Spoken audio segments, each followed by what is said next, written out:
චිත්‍රපටයක චරිත ගොඩනගනවා කියන එක ලේසි වැඩක් නෙවෙයි. එතනදී ලව් ස්ටෝරි එකක් බිල්ඩ් කරනවා කියන එක තවත් අමාරු වැඩක්.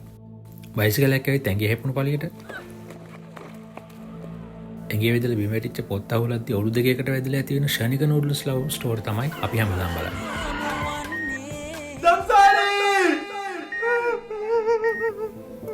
එතනින් එහාට ගියපු කතාවක් ඇඟට නොදැනෙන්න ගොඩනගන හැටි ගැන තමයි සිලෝන් යුනිවර්ස් අද අපි කතා කරන්න හදන්නේ.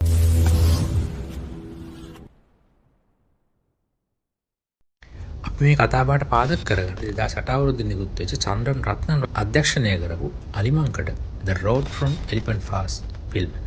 නිහාල් ඩිසිල්වා ලියපු පොතක් ආශ්‍රයෙන් තමයි නිර්මාණය වෙන්නේ. බැලුවට මේක යුද්ධ කතාවක් විදිහට පේනකොට මේක යටිගෙන ආදර කතාව අවසානයේදී මාරම තැනකට එනවා. என்ற கோட்பாடுடைய எம் தலைவரின் பெயரால் உம்மை வரவேற்கிறோம். කතාවේ විදිහට මුලින් කැප්ටන් වසන්ත රණතුංගට බාර වෙනවා. අතිශය වැදගත් තොරතුරක් එක්ක එන කමල කියන කොටිකාන්තාව තමන්ගේ කඳ උරට ගෙනත් ඒ තොරතුරු එලි කරගෙන ඇයට අවශ්‍ය දේ ලබා දෙයි. මේ තියෙන ඕන දෙනා මුලින්ම කෙනෙක්ව දකින දර්ශනය.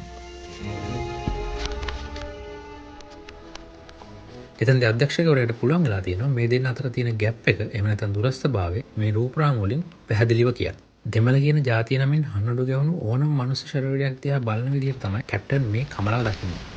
මුකුත් නෑ සර්. දාන ජීප් එකට. යමං.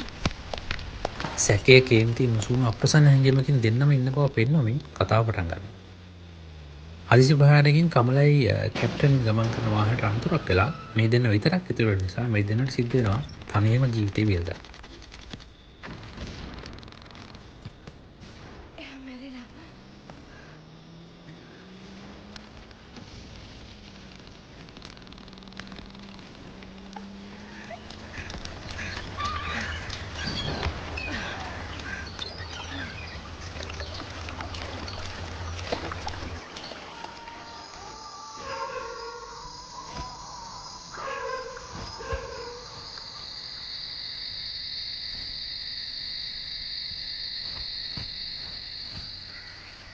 කවුරු හරි අපේ බෝටුව දකින්න කලින් අපි ඉක්මනින් මෙතන යන්න ඕනේ.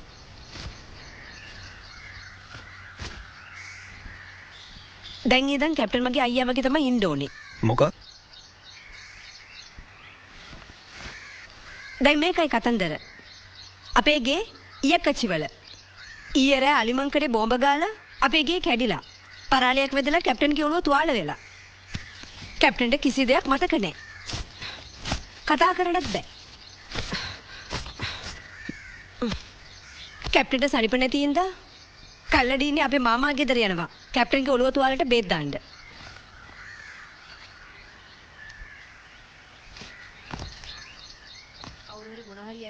ඔය විදිහට තමයි කතාව ඉස්සරහට යන්නේ. කොටිබල් ප්‍රදේශය ඇතුළතදී කැප්ටන් තමන්ගේ පාලනය යටතට ගන්න කමලගේ ජාතියේ වීරත්වය සහ ඒකට තියෙන ආදරය ගැන පෙන්වන්නේ මෙන්න මේ සීන් එක පාවිච්චි කරලා. එයි මොකද? එයා අපේ කෙනෙක්. මං එයාව බල දාන්න ඕනේ.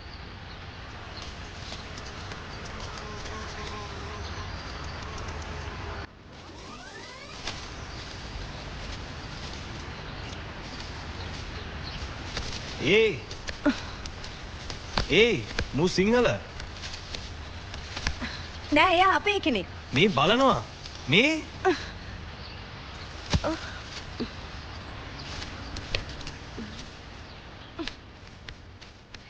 ඒක නිකම්ම වචන වලින් දෙන්න බැරි සෑහෙන ලොකු අදහසක් අපි ඔළුව ඇතුළේ කමල ගැන පළගන්නවා. මේ විදිහට කොටි චෙක් පොයින්ට් හරහා ගමන ඉස්සරහට යද්දී එක තැනකදී ඇති වෙන සැකයක් නිසා වැඩි මාට්ටු වෙන්න යද්දිම වෙන තවත් ප්‍රහාරයක් නිසා දෙන්න පණ බේර ගන්නවා.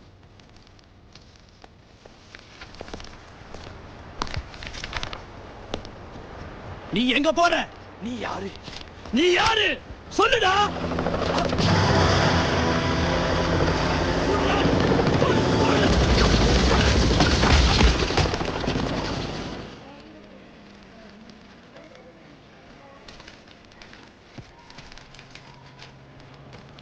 එතනින් එහාට ආයෙත් ගමන පටන් ගන්න කලින් මේ දෙන්නගේ මේ වෙද්දී තියෙන මානසික මට්ටම් පරස්පර අදහස් වගේම ඝට්ටනය අපිට මෙතෙන්දී හොඳටම පැහැදිලි කරනවා.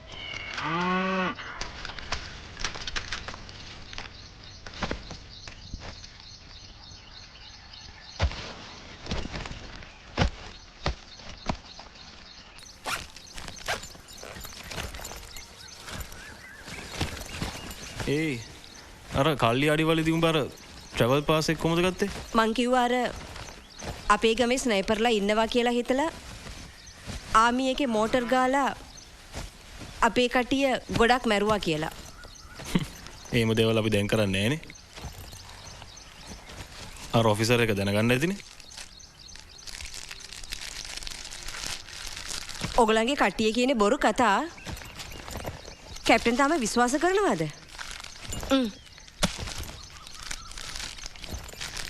දැක්කනේ අද වෙච්ච දේ. ප්‍රතිපහාර ගැන අපිට තද නීති දාලා තියෙන්නේ. අනිත් එක මීඩියා වලින් උයි NGO වලින් උයි ආණ්ඩුවට මාර ප්‍රෙෂර් එකක් දාන්නේ. එතකොට කැප්ටන්ලා මොනවද හිතන්නේ? මම කියන්නේ උඹලගේ මිනිස්සු ඔක්කොම ටෙරාලා.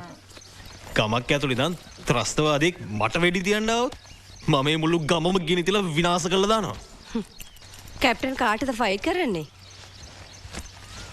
කැප්ටන්ගේ ජරා ආණ්ඩුව අඩු ගානේ කැප්ටන්ලා ගැනවත් බලනවද? මට ඔය කිසි ආණ්ඩුවකින් වැඩක් නෑ ඔයි. මේ මගේ රට. මේ රට මගේ අම්මා. ඔබට තේරෙනවද? මගේ අම්මා. මං සටන් ගන්න එයාගේ ගෞරවය වෙනුවෙන්. වහගෙන වරෙන් යන්න.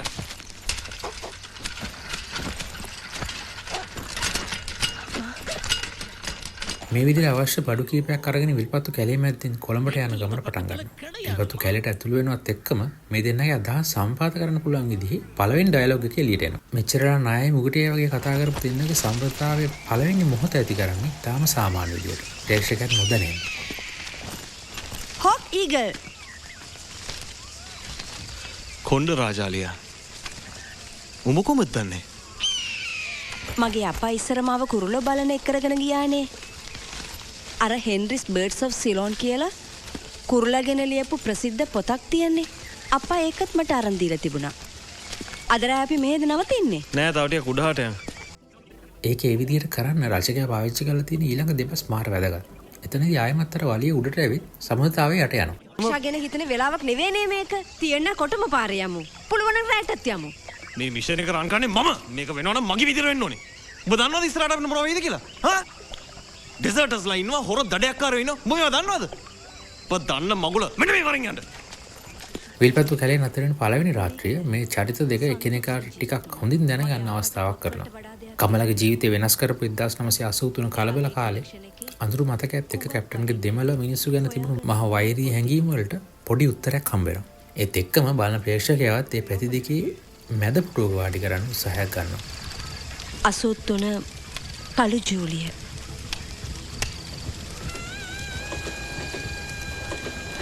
සිංහල මරයෝ අපේ ගෙදරට කඩාගෙන ආවා. මට එතකොට අවුරුදු 10යි. මගේ මල්ලිට හරියටම අවුරුදු 3යි. කට්ටියක් රේල් පාර දිගේ ආවා. උන් හරියටම දැනගෙන හිටියා. දෙමළ මිනිසුන්ගේ ගෙවල් තියෙන්නේ කොහෙද කියලා. මගේ අම්මා හිටියේ තනියෙන්. අපේ ගෙදරයි ගෙදර බඩමුට්ටි ගින්නෙන් අළු වෙලා යන හැටි අපි ගල් ගැහිලා වගේ බලාගෙන හිටියා. ඊළඟ දවසේ ආයෙත් ගමන පටන් ගන්න දෙන්නගේ අර පරණ මානුෂීය හැඟීම් ගනුදෙනු ආයෙත් පටන් ගන්නේ අර මුලදිම කියපු කුරුළු කතාවක දෙගුවක් විදියට. ඒ පයිඩ් කින්ග්ෆිෂර්. හරියට හරි. කැප්ටන් කොහොමද කුරුල්ලෝ ගැන දන්නේ? මේ දේවල් මෙහෙම සරලව පහු කරගෙන කියාගෙන ගියා වගේ පෙනුනට මේ වචන වලින් අර බෙදලා තියෙන ධම්මල් පොරු එකතු කරන්නේ අපිටත් නොදැනෙන්නමයි. ඒක තමයි මේ බිල්ඩ් අප් එක මෙච්චර ලස්සන. නෑ නෑ ඔයාලට වැරදිලා. අපේ තාත්තා හිටියේ පුංචි ගමක. ඒ දෙබස් ඇතුළෙන් යද්දී මේ දෙන්න මැද්දට එන දිව්‍යයට පහර දෙන කැප්ටන් මෙතනදී සාම්ප්‍රදායික ගැහැණු පිරිමි සම්බන්ධතාවයක මූලික සංකල්පයක් එළියට ගේනවා. ඒ තමයි කැපී පෙනීම. එහෙමත් නැත්නම් වැඩ දානවා කියන්නේ. කමලා ඉස්සරහා පොරක් වෙන්න try කරන කැප්ටන්ගේ මේ වෙද්දි තියෙන මානසික මට්ටම අපිට හොඳටම පැහැදිලියි. මොනවද කරන්නේ? ඔය යන්න එපා.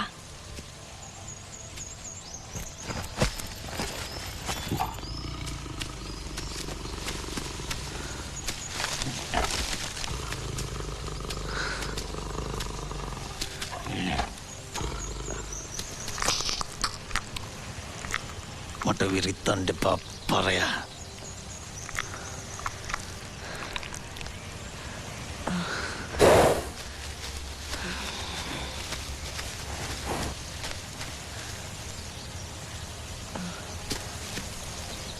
ඊළඟ රැයේදී කමලයි කතාව කැප්ටන් අහන්නේ කලින්ට වඩා සානුකම්පිත හැඟීමකින්. කමලගේ පොඩි හීලෑ ගතියක් ඒ වචන වල තියෙනවා. ඒත් එක්කම අර සිංහලයේ ගතියත් එළියට එන්නේ ඔහුගේ පවුලත් මේ යුද්ධයේ ගුදුරක් නිසා. හැබැයි මෙච්චරලා සිංහල කන්නාඩියෙන් මේ ප්‍රශ්න දිහා බලපු කැප්ටන් පොඩ්ඩක් මැද තැනකට ඇවිත් කතා කරන ගතියක් පේන්න තියෙනවා. sorry. ඔව් ඒකෙම වෙන්න එපාය. මොකද ඔයගොල්ලන්ගේ කට්ටියනේ අප්පාව මැරුවේ. අපේ පවුලට කරපු විනාශයෙන් පස්සේ සිංහල මිනිසුන්ට කිසිම අයිතියක් නැහැ සාමිය ගැන කතා කරන්න. උඹේ පවුලට උඹලගේ ඔය මරාගෙන මැන බෝම්බකාරයෝ නිසා ලංකාවේ තව පවුල් කීයක් අනාථ වෙලා ඇද්ද? උඹ දන්නවද මගේ අක්කා මහ බැංකුවේ බෝම්බෙදි මැරුණා කියලා? මගේ එකම අක්කා. එයා මැරෙද්දි තරුණ කෙල්ලෙක්. බඳින්නත් ඕන මෙන්න හිටියේ. ඊළඟ දවසේ ගමනේ අර මං කලින් කිව්ව සාමාන්‍යකරණය කරන්න රචකයා මතක් කරන්නේ. පොළේ විවේක ගන්න පුළුවන්. කල්ලි විල්ලු මාණික පොළ මේව සේරම දෙමළ නමනේ. ඉතින් ඉතින් ඉස්සර මේ පළාත් සේරම දෙමළ මිනිසුන්ට අයිති වෙලා තියෙන්නේ නැති. හන්දට කියන දෙමළ නමකුත් ඇති. ඒකට අයිතිවාසිකම් කියන්නේ නමකට වඩා දෙයක් ඕන වෙයි. නිකම් මෝඩ කතා කියන්නේ බෝයි. මේ රට අපි ඔක්කොටම අයිති. දෙමළුන්ට නිජ බීමක් ඇති කරගන්න කිසිම කෑල්ලක් කඩලා දෙන්නේ නැහැ අපි. කැප්ටන් ඔගොල්ලෝ අපිට කිසි දෙයක් දෙන්න ඕනේ නැහැ. අපිට ඕන දේ අපි ගන්නම්. ගණ්ඩ? උඹලා ඊට කලින් කොහොම මරලා දානවා? ඕගලන් දැන් අවුරුදු ගාණක් තිස්සේ දෙමළ මිනිස්සු මරනවානේ. මගේ අප්පවත් මරාගත්තා. රෑවැදි හැංගීම් එක ටිකක් කිට්ටු වෙන දෙන්නම දවල් වෙද්දී ආයෙමත් වලි මූඩ් එකකට අරගෙන මේක හරිම ප්‍රැක්ටිකල් කතාවක් විදිහට සංයමයෙන් ඉස්සරහට ගෙනියනවා. මේ 6x ස්ටයිල් එක මේන්ටේන් කරන්න පාවිච්චි කරලා තියෙන ලිවීමේ කලාව ඉගෙන ගන්න වටින එකක්. වලි පෙරලි රළු විහිළු වස්සේ කතාව ගලාගෙන යනවා. අපි අද නවතින්නේ පෙරිය පණ්ඩිවිල්ල වල. හරි ෂෝක් නමනේ ඒක. ඒක තේරුම ලොකු ඌරාගේ වතුර වල කියන එක තමයි. ඔව්. ඇයි? ඒකටත් අයිතිවාසිකම් කියන්න දදන්නේ. ඔව් ඔව්. අපි ඒ පළාත අල්ලගත්තම මම හැමෝටම කියනවා. මම හොඳටම දන්නේ කැප්ටන් කෙනෙක්ින්ද තමයි ඒ නම දැම්මා කියලා. දේශපාලනික අයජින් එක මේ කික් එක වටේම තිබුණත් එළියට එන්නේ හරිම කරාතුරු. නිකම් මරාගෙන ඉල්ලක් විදිහට තර්කයක් විදිහට පෙන්වුනට මේක යටිපෙළ දැන් ලංකාවේ දෙමළ මිනිස්සු ඉන්නේ 8%යිනේ. එහෙම එකේ කොහොමද රටෙන් 3න් එකක් ඉල්ලන්නේ? ඒකේ සාධාරණත්වය මොකද්ද? අපිට අපේ අයිතිවාසිකම් රැකගන්න කාගේවත් බලපෑමක් නැතුව ගරුත්වයෙන් ජීවත් වෙන්න පුළුවන් වෙන්නේ. හරි මං ඒක පිළිගන්නවා. 83 දෙමළ මිනිස්සුන්ට කරපු දේ වැරදි. ඒක අපේ රටටම නින්දාවක්.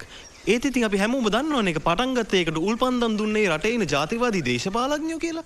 ඊළඟ රැයේදී ඇති වෙන ඇටැක් එකත් එක්ක මේ දෙන්නගේ බැඳීම තව ශක්තිමත් වෙනවා. කලින් බෙහෙත් දාන්න තියා ළඟටවත් එන්න ඕන දීපු කමලා ටිකක් විතර නම්මශීලී තැනකට ඇවිත් තියෙනවා. දෙන්න අතර මොකක්ද පළවෙලාවක් වෙනවා කියන එක බලන්න අපිට තේරෙනවා. හැබැයි අර දැක්ක ගමන් පැනලා බදාගෙන අහවල් එක කරන හිරිකිත ඉලව් එකකට වඩා මේක මාර රොමැන්ටික්. මෙච්චර සංයමකින් රෑ 3ක් කැලයක් මැදි තරුණ කෙල්ලෙකුයි කොල්ලෙකුයි අතින්වත් අල්ලන්න නැතුව තියාගත්ත එකටම මේකට සම්මානයක් දෙන්න. ඒ තුවාල වලට ටිකක් ගන්න. නෑ මං ගා ගන්නම්.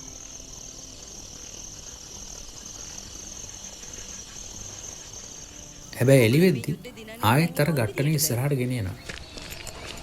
ආරක්ෂාව කියන්නේ වැදගත්ම දේ. ඔය දේශපාලන ඇඟිලි ගැහිම් නැතුව උපාය මාර්ගික තීරණ හමුදාවටම ගන්න දුන්න දවසට අපි මේ යුද්ධ කොහොමද දිනනවා? අශාන්ගේ නාන සිද්ධියත් එක්ක කතාව ජොලි මූඩ් එකකට ගියා. ඔන්න මගුලක් දුමට ඕනේ. අපේ ටෙන්ට් එක ළඟ ලොකු මීහරකෙක් ඉන්නවා. මීහරකෙක්? ඉතින් අයින් වෙනව කොමට එළියට එන්න? අයියෝ මං ඉන්නවා කියලා ගණන් ගන්න එපා. මං නෑ කියලා හිතාගෙන එන්න. පිස්සු නරන්නද හැරෙනෝ ඔය? මං හිතුවේ යාපනයේ කියලා ඔයිට ලැජ්ජ බය ඇතුව හැදිලා ඇති කියලා. ඉතින් හැරෙනවා කිව්වම හැරෙනවා. එදා රෑ කලින්ට වඩා රිලැක්ස් මූඩ් එක තමයි දෙන්නේ. ඔයා බැඳලද? නෑ. බඳින්න අදහසක් එම තියෙනවද? ඔවද ආයිමත් අර කුරුළු කතා බහ දුරදක ගෙනියන්නේ දෙන්නගේ තියෙන කනෙක්ෂන් එක තව ටිකක් තහවුරු කරන්න. මාත් ඔය දැක්කමයි.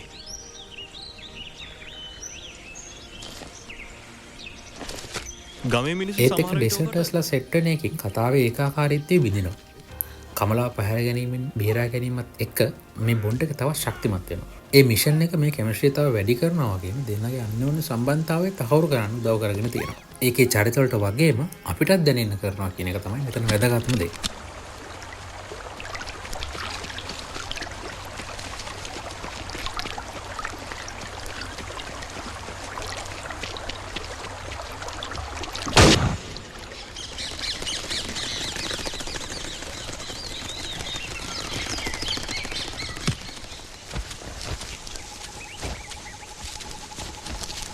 අද වගේ වැඩ හොඳයි යා. මොකද හොඳ? මොකද නරක? අපි දෙන එකතු වුණා හොඳ ටීම් එකනේ. අපරාධනේ පැති දෙකටනේ සෙල්ලම් කරන්නේ. පෑවෙද්දි තත්ත්වය කොටු කොටු වෙන්නේ. ඇත්තට මේක වෙන්න පුළුවන් තැනටත් එහාට මේක අරගෙන ආවට පස්සේ.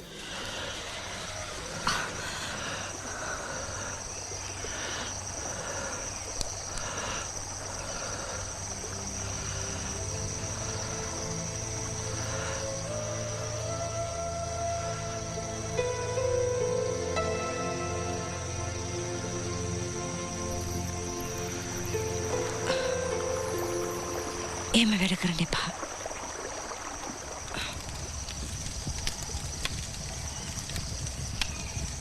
කමලා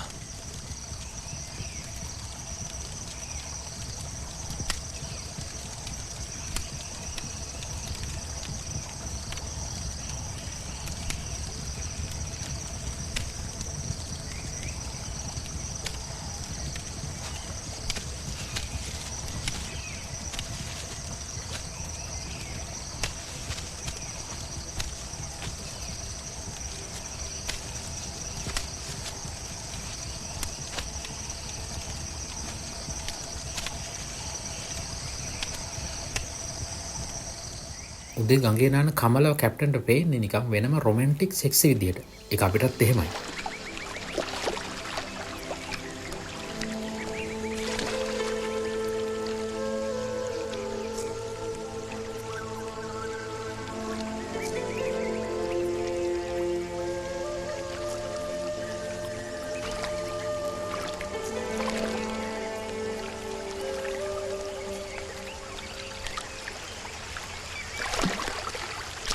හැබැයි මේ ඉන්නේ මුලදී ලින්දෙන් වතුර නාන කමලව දැකලා අහක බලාගෙන ගියපු කැප්ටන්ම තමයි.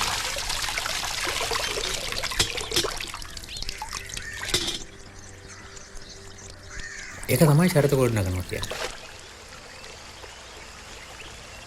මං කොළඹට ගිහලා ආව නිදහස් කරනවා. මෙතනින් එහාටත් මේ සම්බන්ධය යන විදිහ ප්‍රේක්ෂකයා පුටු ඇන්දේ වාඩි කරන ලෙවල් එකට කරලා තියෙනවා. අවසානයේත් අපි හිතන නොහිතන අමුතු තැනක හිතන් ඉතුරු කරලා තියෙනවා. වැඩි ටිකක් දිගට කිව්වේ මේක එච්චරට වැදගත් සංකල්පයක් නිසා. මේ ෆිල්ම් එක ඇතුලේ ඒක සෑහෙන ලස්සනට පාවිච්චි කරලා තියෙන නිසා. කතාවක් ලියද්දි මේ වගේ ටෙක්නික් එකක් පාවිච්චි කරා. මේකෙන් ඉගෙන ගන්න. ප්‍රේක්ෂකයාට නොදැනෙන්න ඒ සිනමාත්මක ගමන අරන් යන විදිය හොයාගන්න. අලුත් විස්තරයකින් ආයෙත් හම්බෙමු. ගෙන් එන ජය වේවා. ඔය හොඳ නිර්භීත සොල්දාදුවෙක්. අබවගේ හිත හුඟක් හොඳ වැඩි. කපිතාන් වසන්ත රණතුංග නිර්භීත සොල්දාදුවෙකු විය. ක්‍රියාන්විත ප්‍රදේශයේ විශාල පිපිරීමක් සිදු අවස්ථාවක ඔහු තුවාලවත් අයෙකු බේරා ගැනීමට උත්සාහ දරමින් සිටි බව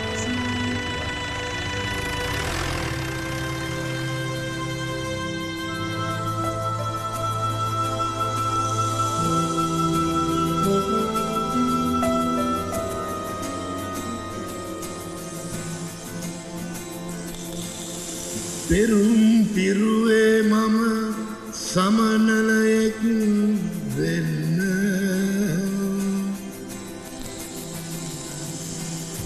සිද්ධ වුණේ මට යුද සෙබලෙක් වෙන්න